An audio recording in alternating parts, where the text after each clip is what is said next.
It was supposed to be a day of joy, a day filled with laughter and voices echoing through my little house. My 70th birthday. 70 years of life, of struggles, of sacrifices, of love given without measure. I woke that morning with a quiet hope in my heart. I rose early, set the table with care, cooked my favorite dishes, the very ones my children loved growing up. The smell of baked bread filled the kitchen, the stew simmered softly, and the cake sat waiting. Simple but sweet, ready to be cut when my children arrived. I looked at the clock again and again. 10 in the morning, 11. Noon, each hour that passed, my hope dimmed a little, but I told myself they will come. Of course they will come. It is their mother's 70th birthday. Surely they will not forget. I set out extra plates, imagining the sound of their laughter, the patter of my grandchildren's feet across the floor, the hugs that would warm my tired bones, but the hours slipped by. 1 o'clock, 2, 3. The stew grew cold on the stove. The bread lost its warmth. The cake sat untouched. Still, I waited. Each sound outside the window made me look up, thinking perhaps a car had arrived, but no one came. The phone stayed silent on the counter by evening. My heart was heavy, but I clung to one last hope. Maybe they were planning a surprise. Maybe they would arrive together late, but joyful. So I lit the candles, set the table properly, poured myself a cup of tea, and waited still. 7 o'clock, 8, 9, the night grew deeper, and the truth sank in like ice in my chest. No one was coming. No one had even called. I sat at the table. The feast spread before me, untouched and cold. The silence was deafening. I cut myself a slice of cake, the knife heavy in my hand, and whispered, "Happy birthday" to myself. As I took that lonely bite, tears blurred my vision. I thought of the countless birthdays I had given my children, balloons tied to chairs, little cakes with too many candles, laughter filling the rooms. I thought of the sacrifices I had made, the years I had spent, making sure their special days were unforgettable. And now, on my day, there was nothing but silence. I told myself not to cry, that perhaps there was a reason. Perhaps they were busy. But the tears came anyway, uninvited, unstoppable. I wept not for the cake, not for the empty chairs, but for the realization that I no longer seemed to matter in their world. The woman who had given them life, who had poured every ounce of love into raising them, had been forgotten on the day that marked 70 years of her journey. That night, after clearing the table alone, I sat in the quiet of my room and let my thoughts wander through the years. Every scar, every sacrifice, every sleepless night replayed in my mind. I had given so much, perhaps too much, and now, it seemed, I had been left with so little. The night after my birthday, sleep did not come easily. I lay in bed staring at the ceiling, listening to the old clock ticking away in the living room. Each tick seemed to whisper reminders of the years gone by, the sacrifices made, the moments that had shaped my life. 70 years? It is a long time, a lifetime filled with stories, some sweet, some bitter, some unforgettable. As I closed my eyes, my mind wandered back to the days when my children were small. I remembered waking before dawn, even in the coldest winters, to prepare breakfast before they went to school. The bread may have been plain, the porridge simple, but I made sure their bellies were full. I never cared if I went hungry, as long as they had enough. Many times I wore old clothes so I could buy them new ones. I patched my shoes until they could no longer hold together, also their feet would be warm and dry in the rain. I remembered the nights when fevers kept them awake, when I sat by their bedside with a cool cloth, praying for the morning to come, begging God to heal their little bodies. I never closed my eyes until I saw their breathing steady, until I knew they would wake with smiles again. Their cries were my alarm clock, their laughter my reward. There were years when money was scarce. I took on extra work, scrubbing floors, sewing clothes for neighbors, anything to bring in a few coins more. My hands ached, my back bent, but I never complained. For every time I looked at their faces, I knew it was worth it. I knew that one day they would remember not the hardship, but the love that had carried them through. I thought of birthdays past theirs, not mine. The joy in their eyes when I surprised them with cakes I could barely afford, the candles glowing as they made wishes with closed eyes. How many times did I stay up late, sewing dresses for Sarah, carving wooden toys for Daniel, fixing up old bikes for Michael? I wanted them to know joy, to have childhoods filled with memories of love, not of lack. And then I thought of the day their father passed. My world shattered, yet I did not let them see the full weight of my grief. I held myself together for them even when I wanted to collapse. I became both mother and father, carrying twice the burden with half the strength. I worked harder, stretched every penny, and hid my tears in the dark. They never knew how often I went without, how many nights I lay awake wondering how we would make it to the next month. I endured because I loved them more than life itself. As the memories poured through me, I asked myself, was it all for nothing? Did they forget the sacrifices, the sleepless nights, the countless acts of love that shaped their lives? Or had they simply grown too busy, too consumed with their own worlds, To remember the woman who had given them hers? I sat up in bed, wiping my tears, and whispered into the darkness. Did I fail them somehow? Did I give too much love too deeply that they now take me for granted? The silence gave me no answer. Yet even in the midst of my pain, a part of me resisted bitterness. For though they had forgotten me on my 70th birthday, I could not forget the years of joy they had given me too. I remembered the first time each of them called me Mama. I remembered their small arms wrapping around my neck, their voices saying, "I love you." I remembered the times they made me laugh until I cried, the times they surprised me with flowers picked from the yard, the times they whispered secrets into my ears as though I were the only one who could keep them safe. Those memories were as real as the pain. They were treasures stored in my heart, treasures no absence could erase. Perhaps that is the burden of a mother's love, to hold both the joy and the sorrow, to carry both gratitude and grief, and to keep loving even when it hurts. That night, I prayed. Not for wealth, not for recognition, but for my children's hearts. I prayed that one day they would remember the love that raised them, that they would realize the value of family before it was too late. I prayed that my loneliness would not be in vain, but that it would serve as a lesson that no matter how far life carries them, no matter how busy or successful they become, they must never forget where they came from, never forget the hands that first held them. And in that prayer, I found a little peace. For even if they did not remember me that day, I knew God remembered. I knew He had seen every sacrifice, every tear, every act of love. Nothing was wasted in His eyes.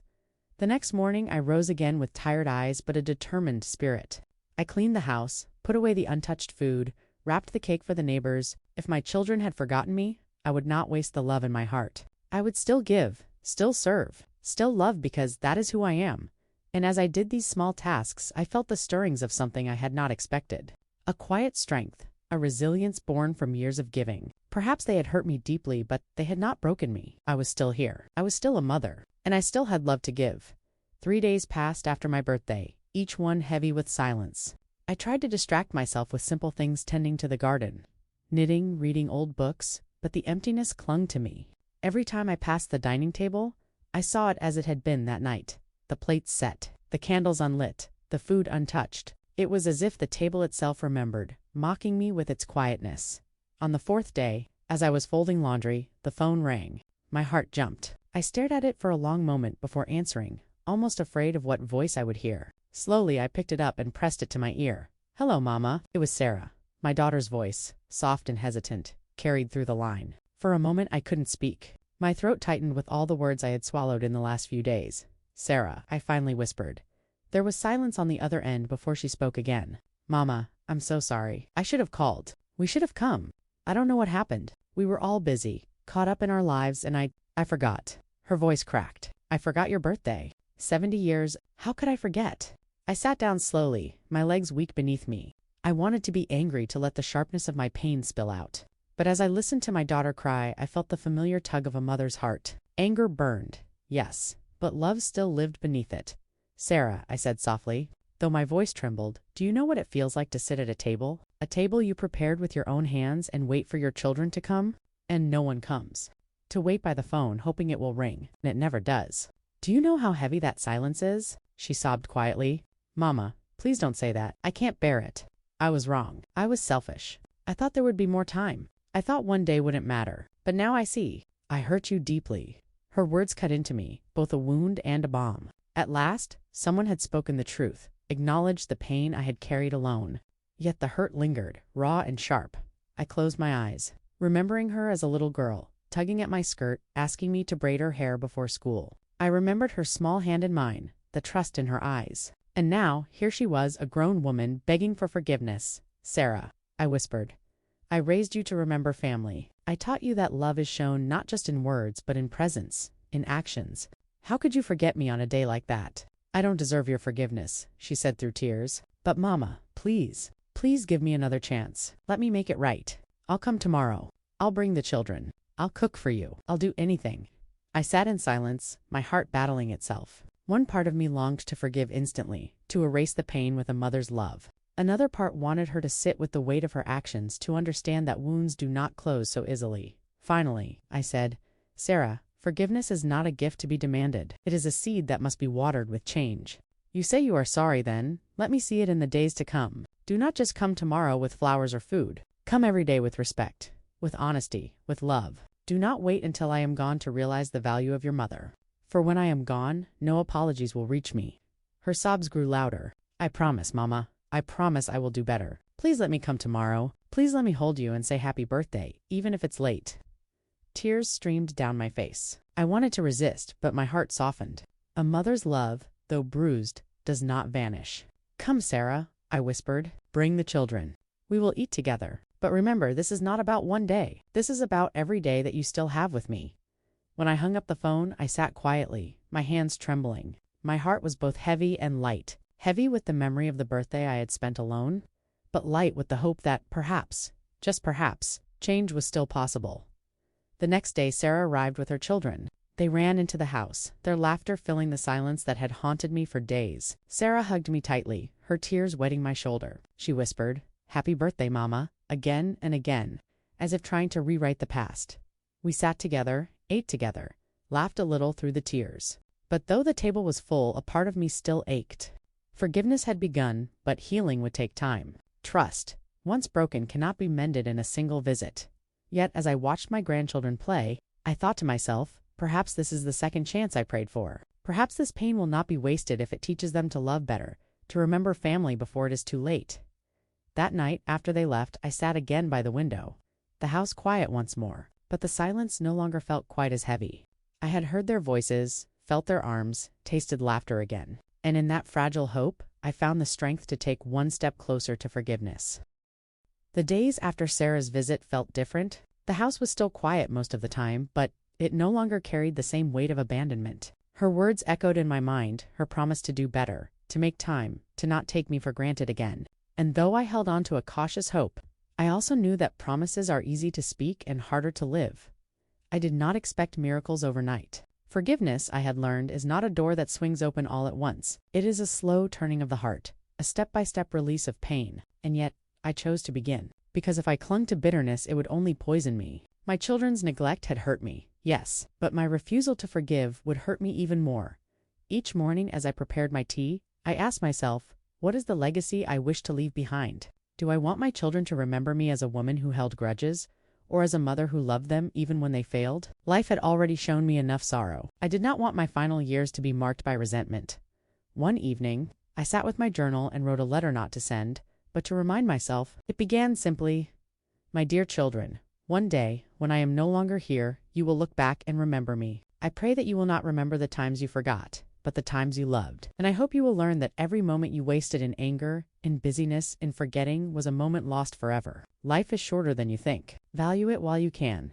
As I wrote, tears filled my eyes, but they were not tears of anger. They were tears of release. I was letting go of the weight that had pressed on me for so long. I could not change the past, but I could shape how I lived the days still given to me. A week later, Sarah returned, this time with her brothers. Daniel and Michael came with hesitant smiles, carrying flowers and gifts, their eyes avoiding mine at first. I could see the guilt on their faces, the shame they carried for forgetting me. They stood at the doorway like little boys once more, unsure if they would be welcomed. I looked at them, my sons now grown men with lives of their own, and I felt the ache of love rise again. My arms opened before my words did, and they rushed in, holding me tightly. Their voices cracked as they said, "Happy birthday, Mama. We're sorry." In that moment, I understood something profound. Forgiveness is not about forgetting the pain, but about choosing to love in spite of it. My children had failed me, but they were still my children, and if I pushed them away now, I would lose far more than I had already lost. We spent that evening together, sharing food, telling stories, laughing through the tears. For the first time in many years, I saw a spark of the closeness we once had. My heart swelled with both joy and sorrow, for I knew how fragile such moments could be. Later that night, after they had gone, I sat once more in the quiet house and reflected. 70 years of life had taught me many lessons, but perhaps the greatest was this. Love is not a guarantee, it is a choice. Children do not always remember the way we wish they would. Families drift, hearts harden, time slips away. But even so, the love we give is never wasted. It shapes them. It stays within them, even if it takes years for them to realize it.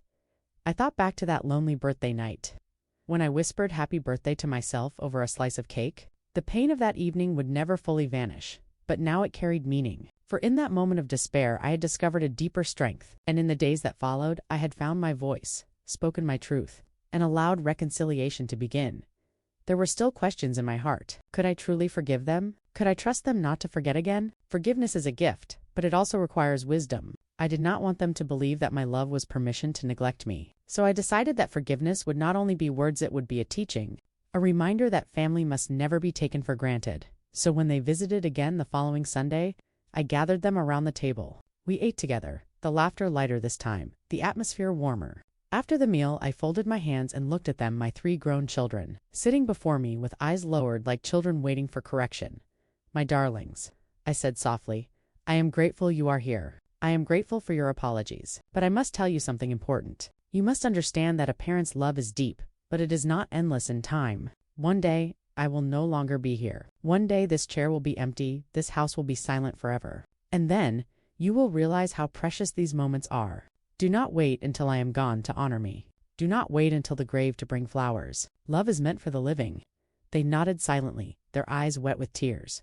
I continued, "I do not say this to shame you, but to remind you. Life is short. We think we have many tomorrows, but none of us are promised even the next hour. So when you have someone to love, do not delay. Do not be too busy. Do not assume they will always be waiting, for one day they won't be." The room was quiet, heavy with the weight of my words. And in that silence, I saw understanding dawn in their eyes. They finally realized that my lonely birthday was not just about one forgotten day, but about the danger of forgetting the value of family altogether. That night after my children left, I sat once more by the window, gazing at the stars. My heart was full, not just with relief that they had finally come, but with a quiet peace that had settled over me. For years, I had given everything to my family, often wondering if they truly saw the sacrifices I had made. My lonely birthday had nearly broken me, but perhaps it was necessary. Sometimes pain has a way of opening the eyes of those who have forgotten. I thought of the silence of that birthday night, the untouched cake, the empty chairs. I thought of the tears I had shed and how heavy my heart had been. And then I thought of the sound of my children's voices at the table just hours ago. Their laughter filling the room, their eyes shining with regret and love. Life is a strange mixture of sorrow and joy, and often one teaches us how to appreciate the other. The next morning, I decided to write again in my journal. But this time, the words were different. "To my children," I began, "I forgive you, not because the pain disappeared, but because love is stronger than pain. I forgive you because I do not want bitterness to live in my heart.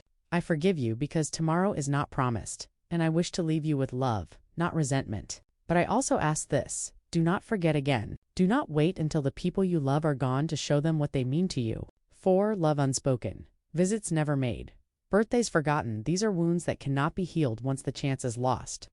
As I finished, I closed the journal with a deep breath. Forgiveness, I realized, was as much a gift to myself as it was to them. It freed me from carrying the weight of disappointment. It allowed me to smile again, to open my heart once more.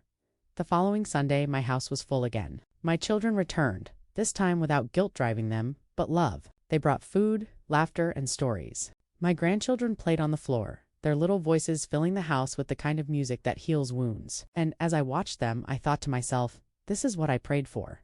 This is what every mother longs for: not riches, not gifts, but the simple presence of her children, the sound of their voices, the warmth of their love. But deep inside, I also knew something else. Not every mother receives this. Not every parent gets the apology, the visit, the chance to reconcile. Some wait until their last breath and their children never come. Some leave this world with wounds unhealed. That thought broke my heart, but it also strengthened my resolve to share my story. For my story was not just about me. It was about every parent who sits alone at a table waiting for a phone call that never comes. It was about every sacrifice that goes unnoticed, every birthday forgotten, every hug that is never given. My pain, my forgiveness, my hope, they were lessons not just for my children, but for everyone who would hear it. So if you are listening to me now, I say this to you: do not wait. Do not assume that tomorrow will come. Call your mother. Visit your father. Hug your grandmother. Tell them you love them, not someday, but today. For one day you will reach for the phone and there will be no one left to answer. One day you will bring flowers, and they will be laid on a grave instead of placed in waiting hands. Do not let regret be the teacher of love. Let love teach you while there is still time. As I reflect on my 70 years, I see that life is not measured by the wealth we accumulate or the titles we hold. It is measured in moments, shared meals, warm hugs, whispered prayers, laughter, and the quiet of an evening. It is measured in the love we give, even when it costs us, even when it seems unappreciated. Yes, my children forgot me on my birthday. Yes, I sat alone with tears streaming down my face. But out of that pain came a lesson they will never forget, and a reminder I will carry until my last breath.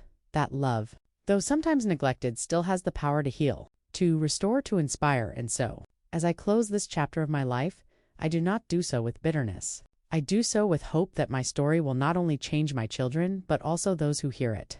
For if even one person is moved to call their mother tonight, if even one heart decides to forgive, then my lonely birthday will not have been in vain. I whisper to the night sky, as if speaking to every soul who listens, love your family, forgive quickly, cherish today, for tomorrow is never promised. And with that, I smile because I know I have lived, I have loved, and I have taught the greatest lesson of all.